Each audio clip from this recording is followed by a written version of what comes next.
شریف ہم نے پڑھی، پیارے آقا علیہ الصلوۃ والسلام نے فرمایا، حضرت ابو ہریرہ اس کے راوی فرماتے ہیں کہ مفہوم ہے اس کا کہ انسان نکاح 4 چیزوں کی بنیاد پہ کرتا ہے.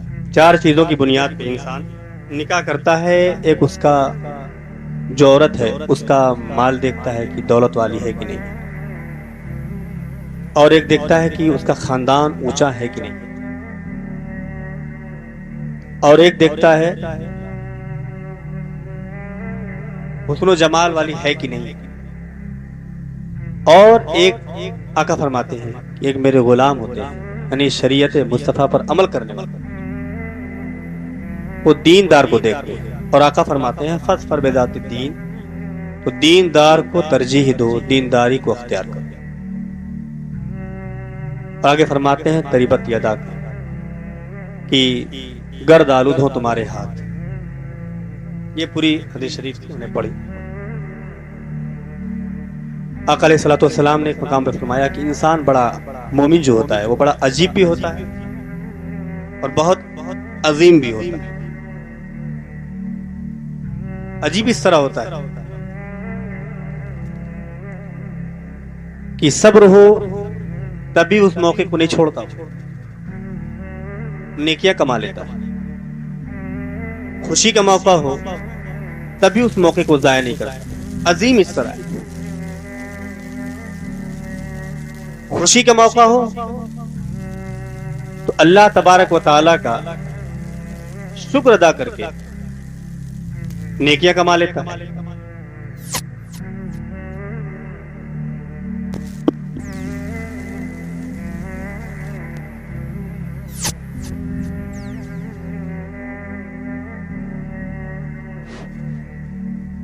خوشی کا موقع ہو تو اللہ تعالیٰ کا شکر ادا کر کے وہ نیکیاں کماتا ہے، اور جب غم اور تکلیف آئے نا تو ایسے موقع پہ وہ صبر کر کے نیکیاں کما لیتا ہے. شادی کے موقع پر خاص کر کے آج کے زمانے میں ماحول اور معاشرہ کس حد تک جا چکا ہے وہ تو آپ دیکھیں گے ابھی، اور دیکھتے آئے ہیں.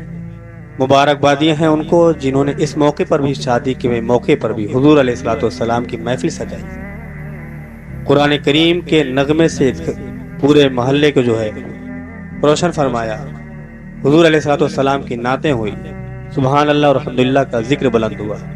تو یہ سب جہاں کچھ ہوتا ہے نا، اس جگہوں پر اللہ تبارک و تعالیٰ اپنی رحمت نازل فرماتا ہے.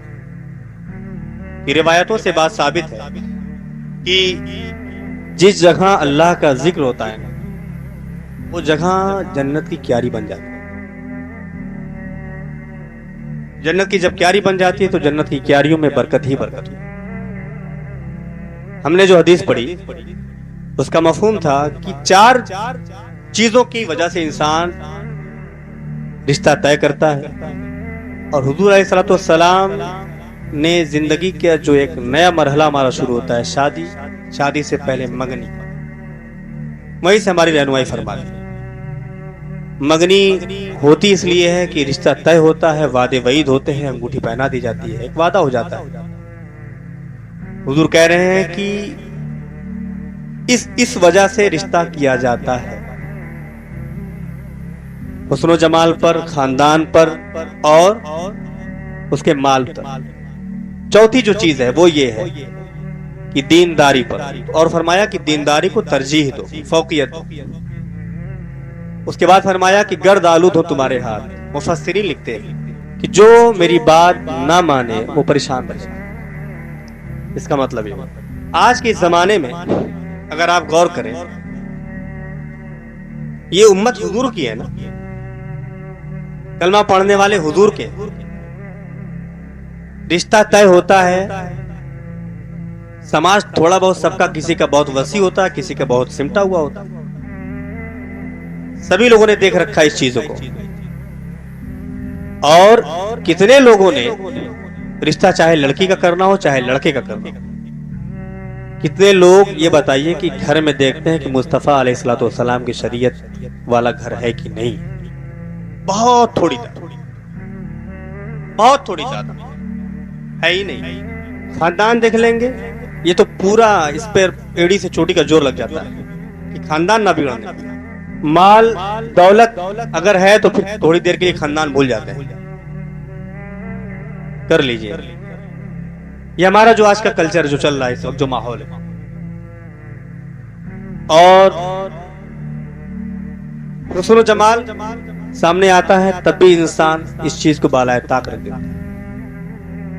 مگر مسلمانوں کی بہت بڑی تعداد ان تینوں وجہوں پر نکاح اور رشتہ کرتے ہیں, طے کرتے ہیں, جو حضور علیہ الصلوۃ والسلام کی منشا اور مرضی ہے. دین کو اختیار کرو, دینداری کو ترجیح دو. ہر انسان یہ بات سمجھتا ہے نا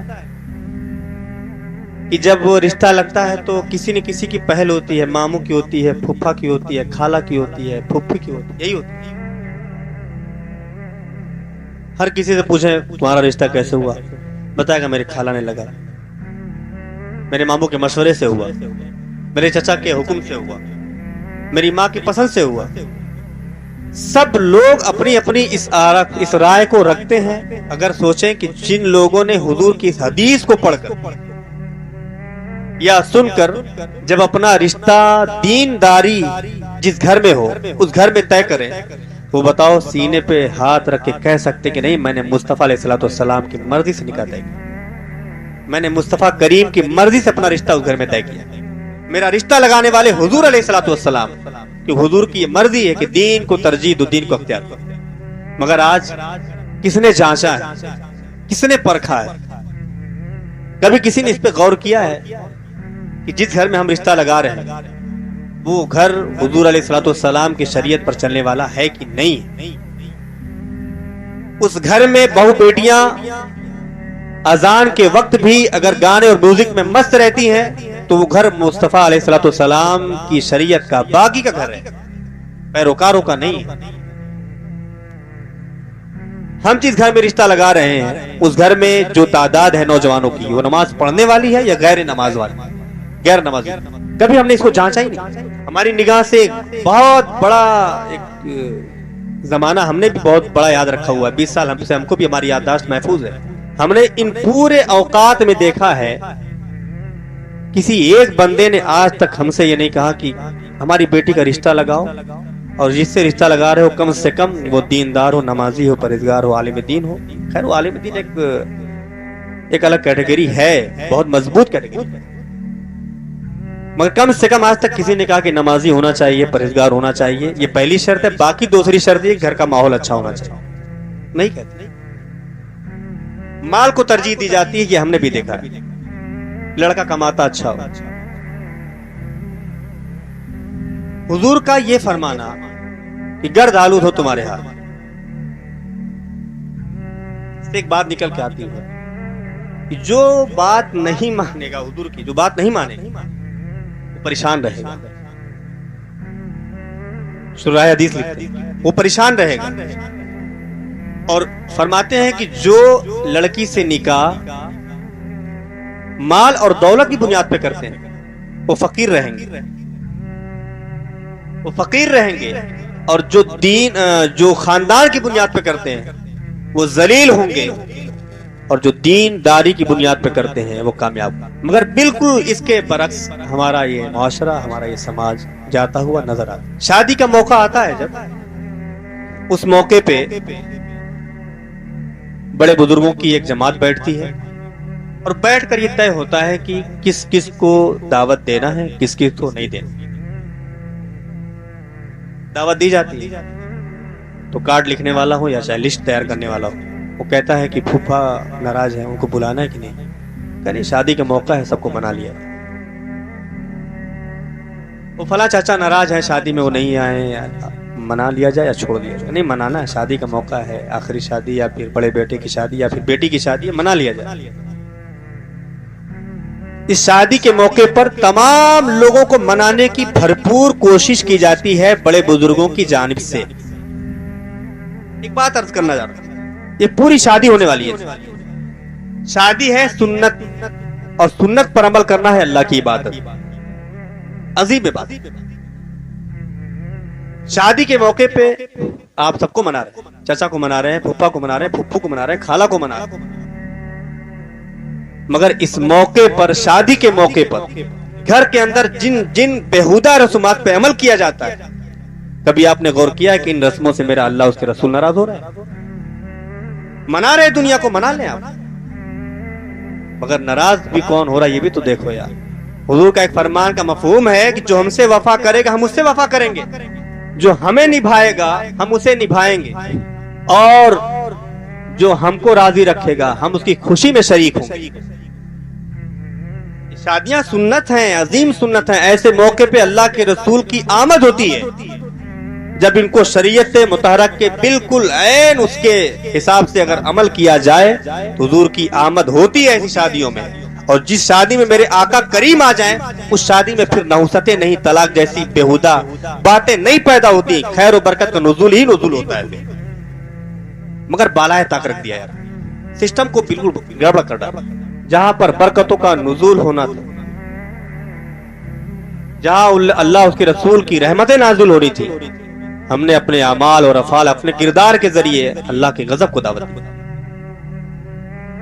وجہ یہی ہے کہ آج شادی ہو رہی ہے، حضور کا وہ فرمانا کہ نقصان اٹھائیں گے، پریشانیاں ان کے ساتھ ہوں گی۔ وجہ ہے کہ نکاح آج ہو رہا ہے 6 مہینہ کے بعد، 7 مہینہ کے بعد، سال بھر کے بعد پھر نئی وارداتیں، دل دہلا دینے والی واردات، دو خاندان کو تباہ کر دینے والی باتیں سامنے ابھر کے آنے لگتی ہیں کہ لڑکا بچی کو مان نہیں رہا ہے، بچی سے محبت نہیں کرتا ہے، یا پھر لڑکی خود کھلا مانگنے لگ جاتی ہے، طلاق جیسی نحوستیں پھر سامنے آنے لگتی ہیں۔ اس کی وجہ یہی ہے کہ ہم نے اللہ کے غضب کو خود دعوت دیا ہے۔